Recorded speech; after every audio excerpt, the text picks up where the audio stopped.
नमस्कार दोस्तों, online classes में आपका हार्दिक अभिनंदन है। सभी को राधे राधे, जय श्री कृष्णा। हम जो बात कर रहे थे वो बात कर रहे थे राजनीतिक दलों के ऊपर। राजनीतिक दल किसे कहते हैं, क्या उसके तत्व हैं, क्या उसकी आवश्यकताएं हैं, क्या उसका महत्व है, क्या उसके कार्य हैं, हम ये देख रहे थे। तो हमारा जो टॉपिक चल रहा था वो चल रहा था राजनीतिक दल।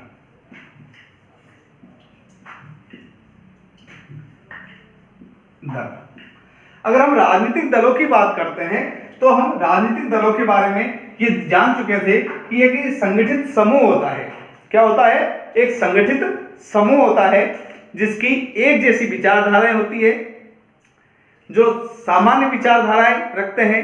समान विचारधारा और सामान्य विचारधारा दोनों चीजें देखी। इसके अलावा समान नीतियां अपनाते हैं,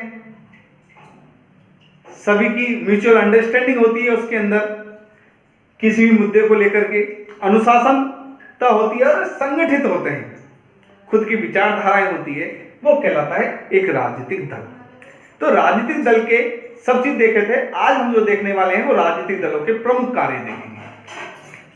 तो आज का हमारा जो टॉपिक है वो है राजनीतिक दल के या दलों के प्रमुख कार्य। देखिए, पहले कारण से हम देखते हैं। सबसे पहले क्या है, तो सार्वजनिक नीतियों का निर्धारण करते हैं राजनीतिक दल। क्या करते हैं? सार्वजनिक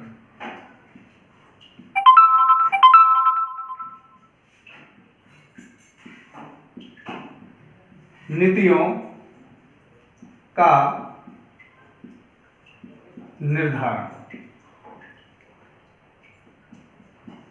सार्वजनिक नीतियों का निर्धारण से तात्पर्य है कि समाज के लिए नीतियों का निर्धारण करते हैं कि हमारा समाज कैसा होना चाहिए, उसमें किस तरह के हम समाज के अंदर विकास कर सकते हैं, किन आधारों पर विकास किया जा सकता है, क्या क्या हमारा स्ट्रक्चर होना चाहिए, कि ये नीतियां तैयार करते हैं। तो अगर हम सार्वजनिक नीतियों की बात करते हैं तो यहाँ पर विकास की बात करो, और विकास में ये देखते हैं कि भारत में अगर हम सार्वजनिक नीतियां, इस तरह की नीतियां बनाएं कि हमारी जो सरकार है वो स्मूथली चले, गरीबी हटे, है ना, गरीबी यहां से उन्मूलन हो, गरीबी का, समस्याओं का उन्मूलन हो। इसके अलावा सुविधाएं आए, सुविधाओं की बात करें, सार्वजनिक नीतियों के निर्धारण की अगर हम बात करते हैं तो यहां पर सामाजिक,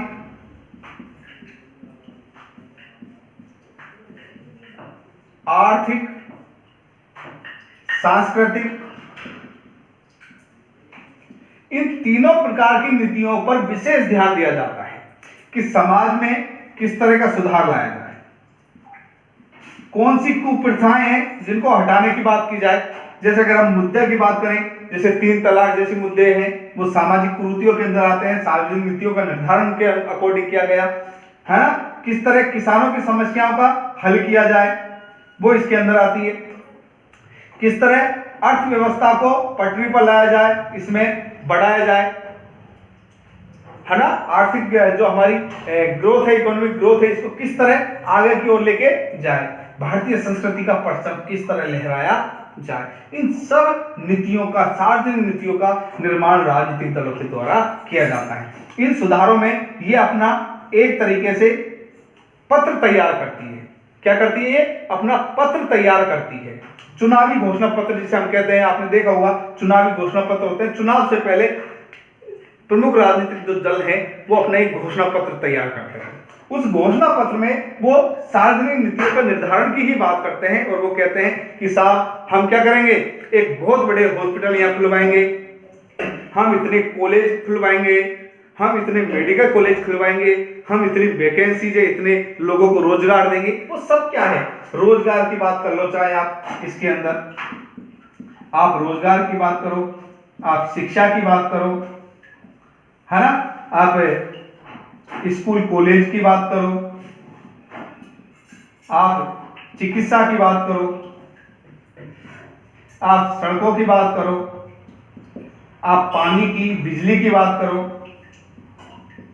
आप गरीबी की बात करो, ये सब मुद्दे सार्वजनिक नीतियों के निर्धारण में आते हैं। तो सार्वजनिक नीतियां तैयार करने का कार्य राजनीतिक दलों का है और ये नीतियों को सरकार के क्या नाम है, जनता के सामने रखती है।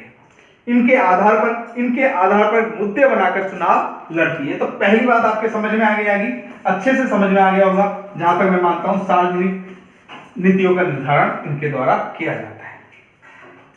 इसके बाद ये क्या करते हैं, अपनी जो नीतियां हैं जनता के सामने रखते हैं, जनता के सामने अपनी नीतियां रखते हैं और एक तरीके से उन नीतियों को पूरा करने के लिए लोकमत का निर्माण करते हैं, फिर सरकार बनाते हैं, नेताओं को चुनाव लड़ते हैं। तो आप सीधा कह सकते हैं दूसरा जो कार्य है इनका वो है चुनाव लड़ना।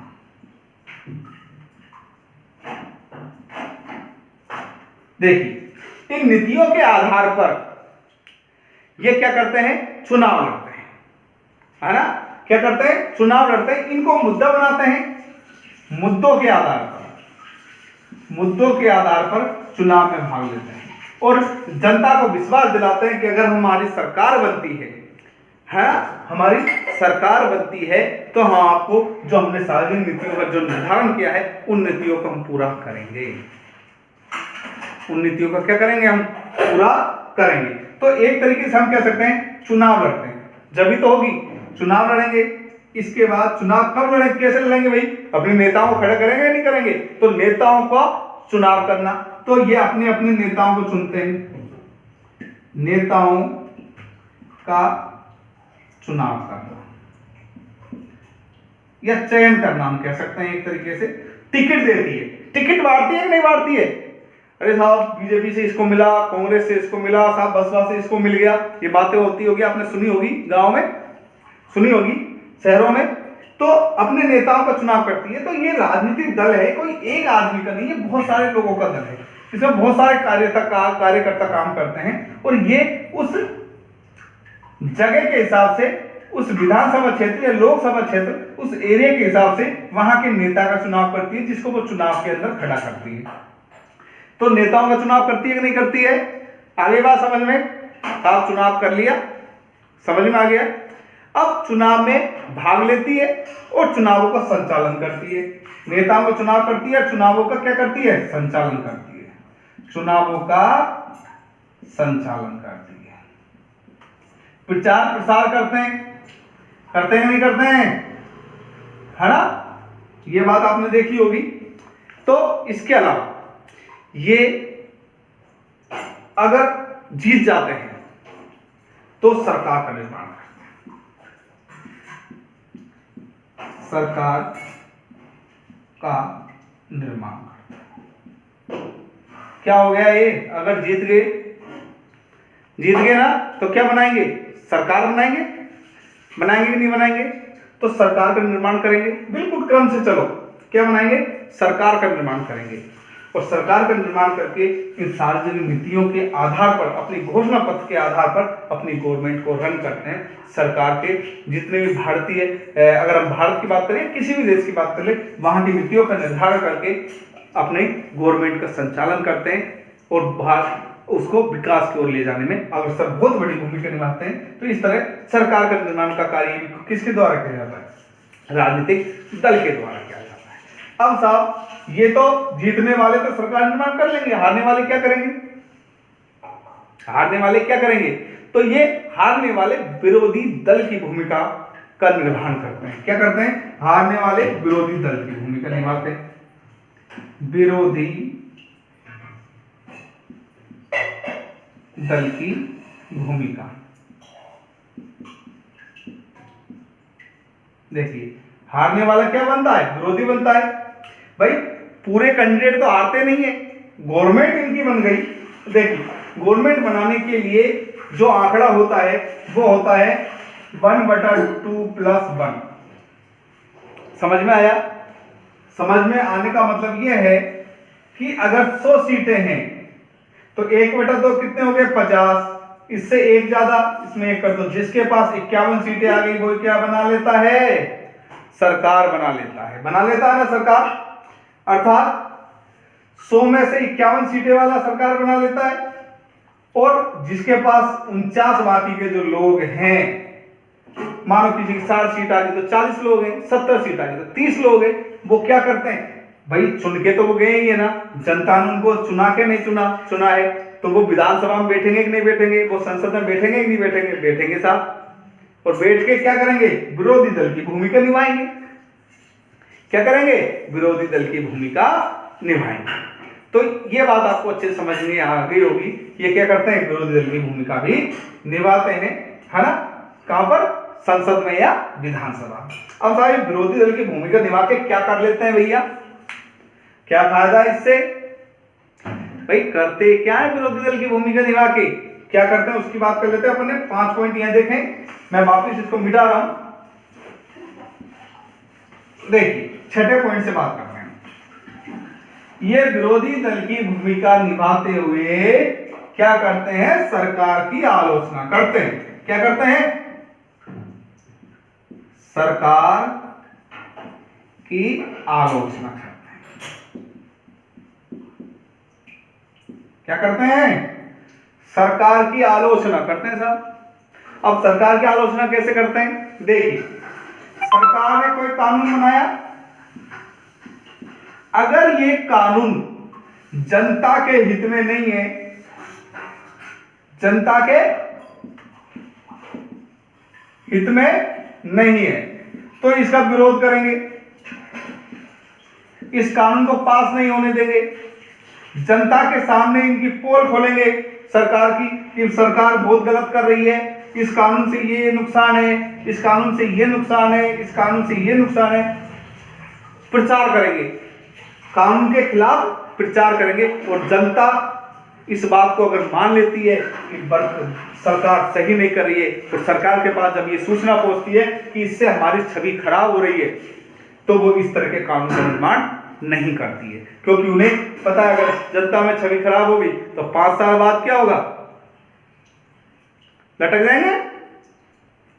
तो इसलिए सरकार की आलोचना करती है, जिससे सरकार हमेशा अच्छा कार्य करने के लिए अग्रसर होती है। बहुत अच्छी बात है, आप देखो लोकतंत्र की इससे अच्छी विजय नहीं हो सकती। अगर आलोचना की जाती है तो आलोचना तभी की जाती है, कमियों को तो जाहिर किया जाता है आलोचना में, किसको, कमियों को। अगर ये कमियों को समाप्त कर दिया जाए, ये कमियों को हटा दिया जाए, तो जो कानून होगा वो श्रेष्ठ कानून होगा। कैसा होगा, श्रेष्ठ कानून होगा। तो इस श्रेष्ठ कानून के निर्माण में विरोधी दल एक बहुत बड़ी भूमिका का निर्वाह करते हैं। करते कि नहीं करते भाई, आपकी कोई कमियां कहे कि भाई साहब आप में क्या क्या कमियां हैं, कैसे गिनाएं, आपके सामने खड़े हो कि भाई साहब आपने देखो गुस्सा बहुत करते हो, ठीक है, आप में ये आधा आप झूठ बोलते हो, ये ठीक है साहब। अब आपको अगर अच्छा बनना है तो आपको इन दोनों कमियों को क्या करना पड़ेगा, दूर कर दी। अब आपने ये दोनों कमी दूर कर दी, आपने तो गुस्सा करते हो ना झूठ बोलते हो, अब कर किस चीज की कमी निकालेगा। अब जब कमियां नहीं होगी, इसका मतलब आप श्रेष्ठता के पैमाने पर पहुंच गए। तो इस तरह कानून, श्रेष्ठ कानून का निर्माण होता है कि नहीं होता है, होता है ना। इसके अलावा जितने भी राजनीतिक दल हैं, चलो मैंने मिटा दिया, कोई बात नहीं, नेक्स्ट पॉइंट देखते हैं। नेक्स्ट पॉइंट में क्या है, अगर हम बात करते हैं जनता व सरकार के बीच की कड़ी के रूप में काम करते हैं, अर्थात जनता और सरकार के बीच की कड़ी के रूप में किस तरह काम करते हैं, पुल का काम करते हैं। यहां जनता है, यहां सरकार है। अब सरकार जनता की बात किस आधार पर सुनेगी, यही राजनीतिक दलों के आधार पर सुनेगी। भाई राजनीतिक दल जो यहां से चुनाव लड़े हैं, यहां जो कार्यकर्ता हैं, ये जनता की मांग कहां तक पहुंचाएंगे, सरकार के पास पहुंचाएंगे कि नहीं पहुंचाएंगे, कि साहब जनता को तो ये चाहिए, जनता को तो ये चाहिए, ये बात पहुंचेगी कहां, सरकार के पास। और सरकार फिर विकास के कार्य करेगी कि नहीं करेगी, करेगी। तो एक तरीके से पुल का निर्माण किया ना राजनीतिक दलों ने, तो एक तरीके से बीच की कड़ी है, पुल का निर्माण करती है। इसके अलावा सरकार कुछ योजनाएं चलाती है, योजनाएं चलाती है नहीं चलाती सरकार, है ना, चलाती है ना। अब इन योजनाओं को जनता को कौन बताएगा, कौन प्रचार करेगा इन योजनाओं का? ये राजनीतिक दल कहते हैं साहब, कहते हैं घर घर में जाकर के सरकार ने आपके लिए इस तरह की योजना चलाई है, आप ये करिए, आपको ये फायदा है, आपको इतना सब्सिडी मिलेगी, आपको कुंडे की खुदाई में छूट है ना, कुंडा खुदवाते हैं ना घरों में, खेतों में पानी के लिए, आपको साहब इसके लिए छूट है, आपको इस चीज की छूट है। तो इनके बारे में, इन योजनाओं के बारे में कौन बताता है? राजनीतिक दल ही तो बताते हैं। भाई राजनीतिक दल इन प्रचारों के माध्यम से जनता में विश्वास हासिल करते हैं। अगली बार पुनः सरकार बनाने के लिए इस आधार पर सरकार की जितनी भी योजनाएं हैं उनके बारे में जनता को क्या करते हैं? सूचना पहुंचाते हैं, जनता को जागरूक करते हैं, करते नहीं करते? तो जनता को शिक्षित करने का कार्य भी करते हैं। नेक्स्ट पॉइंट क्या कह सकते हो आप? 20 की कड़ी तो है ही है, इसके अलावा आप जनता को शिक्षित करने का कार्य करते हैं। जनता को राजनीतिक शिक्षा व योजनाओं के बारे में शिक्षित करने का कार्य करते हैं। शिक्षित करने का कार्य बताते हैं कि किस तरह जनता इन योजनाओं का लाभ उठा सकती है क्या नहीं है? बता सकते हैं। और जो विरोधी दल हैं वो भी बताएंगे साहब ये योजना में ये कमी है, ये गलत काम कर रहे हैं, ये सरकार ये गलत कर रही है। तो जनता पूर्णतः शिक्षित हो जाती है, इन्हीं आधारों पर शिक्षित होती है कि भैया अब आने दे, अब इसको वोट देना है, इसको नहीं देना, इसने ये गलत किया, इसने ये सही किया। तो जनता शिक्षित हो रही है कि नहीं हो रही है? तो जनता को शिक्षित करने का कार्य कौन कर रहा है? राजनीतिक दल कर रहा है कि नहीं कर रहा है? कर रहा है ना। तो हम कह सकते हैं ये जनता को शिक्षित करने का कार्य भी करते हैं। इसके अलावा देखिए हम बात करते हैं सरकार का विकेंद्रीकरण की। नेक्स्ट पॉइंट की बात करते हैं हम, सरकार का विकेंद्रीकरण। वैधता की बात करते हैं। सरकार को वैधता जब मिलती है, कोई भी गवर्नमेंट जब वैध मानी जाती है, जब वैधीकरण माना जाता है, जब जनता का विश्वास उसे हासिल होता है, जब जनता का जनमत उनके साथ होता है, तो वो सरकार वैध है, नहीं तो अवैध है। तो ये हासिल करने का काम कौन करती है? राजनीतिक दल। राजनीतिक दल चुनाव के माध्यम से चुनाव लड़ते हैं और जो जिसको जनता विश्वास देती है वो सरकार का निर्माण करती है, और सरकार को क्या मिलती है? वैधता मिलती है। तो वैधता का मतलब है जनता का विश्वास, और वो किनके द्वारा मिलता है? राजनीतिक दलों के द्वारा ही मिलता है। तो हम कह सकते हैं सरकार का वैधीकरण का कार्य भी राजनीतिक दलों के द्वारा किए जाते हैं। इसके अलावा ये राजनीतिक दल सरकार बना करके गवर्नमेंट के तीनों अंगों में तालमेल स्थापित करते हैं। क्या करते हैं? सरकार के तीनों अंग। कौन कौन से तीन अंग है? देखिए, कार्यपालिका,